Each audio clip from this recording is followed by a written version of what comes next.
ہوتی ہے کہ بلا شبہ یہ اللہ کے مقبول بندے تھے۔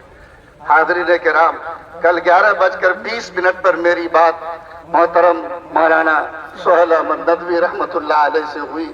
میں نے ان سے خیریت پوچھی، انہوں نے کہا کہ میں اپنے کام کو پورا کر رہا ہوں، دعا کیجئے کہ شام کو ٹکٹ کی ترتیب بن جائے، میں شام کو پٹنہ واپس ہونا چاہتا ہوں۔ مجھے معلوم نہیں تھا کہ زندگی کی گاڑی کا سفر ہے، یہاں موت کے گاڑی کی ٹکٹ کی ترتیب بنی ہوئی ہے۔ اللہ تعالیٰ نے انہیں قابل رشک موت دی ہے، وہ سجدے میں اللہ کو یاد کرتے ہوئے گئے ہیں۔ وہ اس بات کی علامت ہے کہ اللہ تعالیٰ نے انہیں ولی کی حیثیت سے اپنے پاس بلایا ہے، اور جس راہ میں وہ چل رہے تھے وہ راہ خدا تحفظ شریعت کی راہ تھی، جس میں جان دینے والے کو میں پوری قوت کے ساتھ کہہ سکتا ہوں کہ اللہ تعالیٰ انہیں شہیدوں کے زمرے میں اٹھائے گا، اور اللہ شہیدوں کا مقام انہیں عطا فرمائے گا۔ میں نے 1-2 دن نہیں 4 سال ان کے سائے میں ندوے میں گزارے، 18 سال امارت شریعہ میں گزارے۔ میں نے ان کے شب و روز اور دن رات کو دیکھے ہیں۔ وہ زندگی کی پوری جوانی 35 سال امارت شریعہ کو نچوڑ کر دے دیا، اور امارت شریعہ کیا پوری ملت کی قدموں میں نذرانے کے طور پر انہوں نے پیش کر دیا، اور آج وہ اس خدمات کے ساتھ ہمارے سامنے تابوت پر لیتے ہیں اور ہم سب ان کو خراج عقیدت پیش کر رہے ہیں۔ میرے بھائیوں، اللہ تعالیٰ نے انہیں جو صلاحیتیں عطا فرمائی تھی، آپ چونکہ ان کے کاموں سے بہت زیادہ واقف نہ ہو، لیکن یقین مانے کہ ایسے فرد کی اور ایسے عالم دین کی ملت کو بہت سخت ضرورت تھی۔ وہ ایک ادارہ نہیں، ایک شخصیت نہیں، کئی اداروں کے مجموعہ تھے۔ وہ امارت شریعہ کے نائب ناظم کی حیثیت سے امارت شریعہ کے کئی شعبوں کو دیکھتے تھے۔ وہ دارالعلوم اسلامیہ کے سیکریٹری تھے، وہ امارت شریعہ ایجوکیشنل اینڈ ویلفیئر ٹرسٹ کے جنرل سیکریٹری تھے، وہ تمام ہاسپٹلوں کے نظام کو دیکھتے تھے، اسکولوں کے نظام کو دیکھتے تھے، اور الحمدللہ جس وقت امارت کے کاج سے جو ضرورت پڑتی تھی حضرت امیر شریعت کے حکم پر لبیک کے لیے تیار رہتے تھے۔ نہ اپنی کبھی انہوں نے صحت کو دیکھا، نہ بیماری کو دیکھا، نہ اپنے جسم کی تکلیف کو دیکھا، بس دیکھتے تھے کہ امیر کا حکم ہے اور ضرورت ہے ملت کی، اس لیے ان کا قدم آگے بڑھتا رہتا تھا۔ وہ اڑیسہ کے سفر میں تھے اور یہ سانحہ پیش آیا۔ میرے بھائیوں، میں آپ سب سے 2 باتوں کی گزارش کرنا چاہتا ہوں کہ اللہ کا یہ بندہ بلا شبہ شہید بن کر جا رہا ہے۔ ہمارے صاحب سے گزارش ہے کہ اس وقت جنازے میں جو آپ ان کو یاد کر رہے ہیں، یہ 30 یاد کافی نہیں، بلکہ جب آپ کا ہاتھ اللہ کے سامنے اٹھے، آپ ان کے لیے ضرور دعا کریں کہ اللہ تعالیٰ ان کو بلند سے بلند مقام جنت میں عطا فرمائے۔ دوسری گزارش یہ ہے کہ نبی کریم کی ہدایت ہے، اس کروں محاسن موتاکم، انسان بحیثیت انسان کبھی اور کوتاہیوں سے بھی جڑ جاتا ہے۔ اللہ کے رسول نے فرمایا کہ جب تمہارے بیچ سے کوئی چلا جائے تو تم ان کو یاد کرو، تو خوبیوں کو یاد کرو، کبھی کسی کمزوری کا زبان پر تذکرہ مت لاؤ۔ میں آپ سے گزارش کرتا ہوں کہ انشاءاللہ اس جانے والے شہید کے لیے ہمیشہ ہماری زبان پر خیر کے تذکرے رہیں گے۔ آج جتنی بڑی علماء کی تعداد یہاں موجود ہے، مدارس کے ذمہ داروں کی تعداد موجود ہے، اور پوری عمارت یہاں موجود ہے۔ حضرت امیر شریعت باہر ہے، لیکن ان کے حکم سے نائب امیر شریعت حضرت مولانا شمشاد رحمانی صاحب جو جنازے کی نماز پڑھائیں گے یہاں تشریف فرما ہے۔ حضرت مولانا شفیع القاسمی صاحب قائم مقام نائب امارت شریعہ وہ تشریف فرما ہے۔ حضرت مولانا قاضی اندار علم قاسمی صاحب قاضی القضات امارت شریعہ وہ تشریف فرما ہے۔ حضرت مولانا مفتی سعید صاحب مفتی امارت شریعہ وہ تشریف فرما ہے۔ حضرت مولانا وسیع صاحب نائب قاضی شریعت وہ تشریف فرما ہے۔ حضرت مولانا مفتی ثناء الہدیٰ قاسمی صاحب نائب ناظم امارت شریعہ وہ تشریف فرما ہے۔ اس کے علاوہ حضرت مولانا سہیل اختر صاحب نائب قاضی شریعت تشریف فرما۔ ہاسپٹل کے عملہ، دارالعلوم کے اساتذہ اور ذمہ داران، وہاں کے معتمد مولانا مفتی یحییٰ صاحب، سب لوگ یہاں ہیں، سب کی آنکھیں اشکبار ہیں۔ میں آپ تمام حاضرین سے پھر ایک بار گزارش کرتا ہوں کہ اللہ کے اس بندے کو ہمیشہ اپنی دعاؤں میں یاد رکھیے گا۔ وہ اپنے بچے سے کہا کرتے تھے کہ بیٹا وہی موت اچھی ہے جو چلتے پھرتے ہو جائے، اور شاید انہوں نے تنہائی میں اللہ سے ایسی ہی موت مانگی ہوگی، اس لیے اللہ تعالیٰ نے چلتے پھرتے انہیں سجدے میں ایسی موت مبارک عطا فرمائی ہے۔ اللہ ان کی روح کو کروٹ کروٹ جنت نصیب فرمائے۔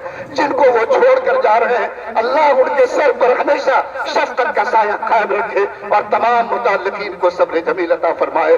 والسلام علیکم ورحمۃ اللہ۔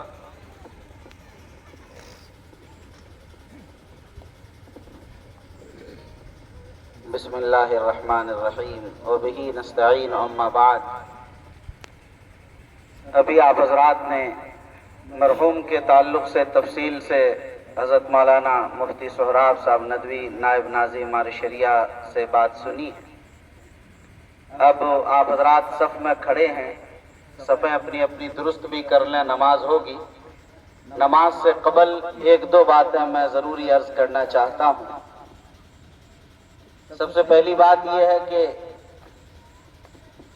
حضرت مولانا سہیل احمد ندوی صاحب رحمۃ اللہ علیہ جو اللہ کو پیارے ہو گئے، اللہ تعالیٰ نے بڑی خوبیوں سے انہیں نوازا تھا۔ وہ اپنے کاموں میں بڑے مستعد، بڑے مخلص اور ہمارے شریعہ کے تمام کاموں میں دن اور رات اپنے آپ کو لگائے رکھتے تھے۔ ہر کام کے لیے اس طرح چست چالاک رہتے تھے جیسے 20 سال کا ایک نوجوان دوڑتا بھاگتا کرتا ہے۔ تمام شعبوں کو اسی طرح دیکھتے رہتے تھے، اور اللہ تعالیٰ نے اسی انداز سے انہیں اٹھایا کہ آپ دیکھیے کہ شریعت کی حفاظت کے لیے اور مسلم پرسنل لا کے تحفظ کے لیے وہ اپنے پردیس سے نکل کر ایک دوسرے اسٹیٹ میں جا کر وہاں دین کے شریعت کے تحفظ کے کام کرتے ہوئے اللہ کے گھر میں اور اللہ کے دربار میں سجدہ کرتے ہوئے نماز کی حالت میں، ظاہر ہے کہ سب سے زیادہ قریب اللہ کا بندہ اللہ سے اسی حالت میں ہوتا ہے۔ اس سے زیادہ قرب کی کوئی حالت نہیں ہو سکتی۔ ظاہر اللہ کے دربار میں وہ اس حالت میں حاضر ہوئے ہیں کہ اللہ تعالیٰ نے انہیں قبول کیا اور اللہ نے اپنے بارگاہ میں بلا لیا ہے۔ یقین ہے کہ اللہ نے ان کی مغفرت کاملہ فرما دی ہوگی، اور اللہ تعالیٰ انہیں اعلیٰ علیین میں مقام کریم نصیب فرمائے۔ ہم سب دعا کریں گے۔ آج دیکھیے اتنا بڑا مجمع، اتنے بڑے حاضرین، یہ اندازہ ہوتا ہے کہ ہمارے شریعہ سے میں نہیں سمجھتا ہوں کہ کسی جنازے میں اتنی بڑی تعداد میں پٹنے سے لوگ آئے ہوں۔ ہمارے شریعہ سے، اس کے ہاسپٹل سے، دارالعلوم الاسلامیہ سے، پارا میڈیکل سے، عثمان غنی سے اور دوسرے جتنے ادارے ITI ہر جگہ اور ہر جگہ ایصال ثواب کا ایک سلسلہ ہے۔ پورے ملک میں جو ان کی موت کی خبر پھیلی، وہ لگتا ہے کہ شاید منٹوں میں، گھنٹے نہیں لگے، منٹوں میں پورے ملک اور بیرون ملک سے ان کا ایک سلسلہ، تعزیتی سلسلہ شروع ہو گیا۔ یہ اللہ نے ان کی محبوبیت و مقبولیت جو عطا کی تھی، ہم سمجھتے ہیں کہ یہی بنیادی چیز ہے۔ اور کچھ کہنا؟ ہاں جی بھائی، ہاں تو ابھی بات تو بہرحال دیکھیے کہ اللہ نے ان کو اپنے پاس اس حالت میں بلایا ہے۔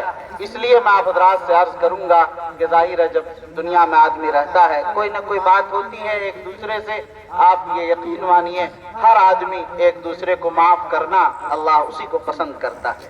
اس لیے ہمیں چاہیے کہ آج دل سے اپنی کدورت اور اپنی بات کو اس یہاں سے نکال دینا چاہیے اور اللہ کے لیے معاف کر دینا چاہیے۔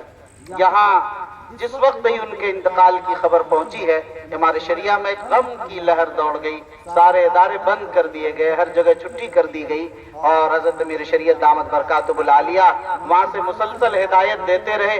ان کے بھائی محترم انجینئر فیض رحمانی صاحب نے باضابطہ وہاں ایمبولینس اور ساری چیزوں کا اڑیسہ میں انتظام کے لیے انہوں نے اپنے حساب سے انتظام شروع کیا، اور پورا ادارہ اس کے لیے فکر مند رہا۔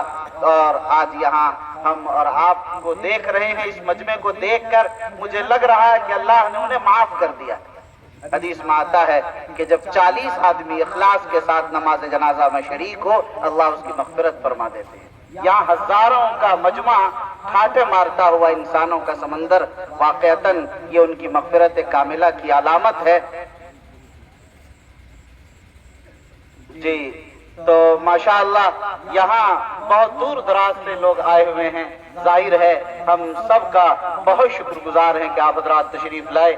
یہ چمپارن کی سرزمین کے ایک عظیم سپوت تھے، ہمارے شریعہ کے ایک نامور شخصیت تھے، ان کے جانے سے ہمارے شریعہ کا بڑا خسارہ اور بڑا نقصان ہوا ہے۔ ظاہر ہے انشاء ہمارے شریعہ میں یہ بڑی ترجمانی کا فریضہ انجام دے رہے تھے۔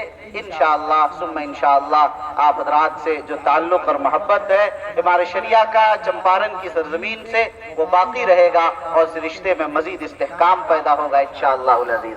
اب میں درخواست کروں گا ان کے بھائی محترم جناب جنید صاحب سے کہ وہ تشریف لائیں اور خاندان ہونے کی حیثیت سے، ان کے بھائی کی ہونے کی حیثیت سے وہ کچھ باتیں آپ حضرات سے عرض کریں گے۔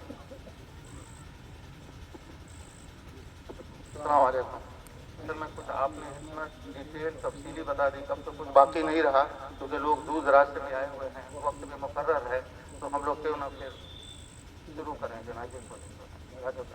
باقی وہ لوگ اور باقی علاقہ ہے، ہم لوگ ہر نماز میں یہ بولتے ہیں، اور کچھ باقی ہو کچھ یقیناً وہ لوگ کر لیں، بڑے پڑھے لکھے لوگ ہیں، یہ علاقہ جو ہے تو ہم کو ایسا لگتا ہے کہ کہنے کی خود ضرورت نہیں ہے، وہ خود کریں گے انشاءاللہ جو ہے۔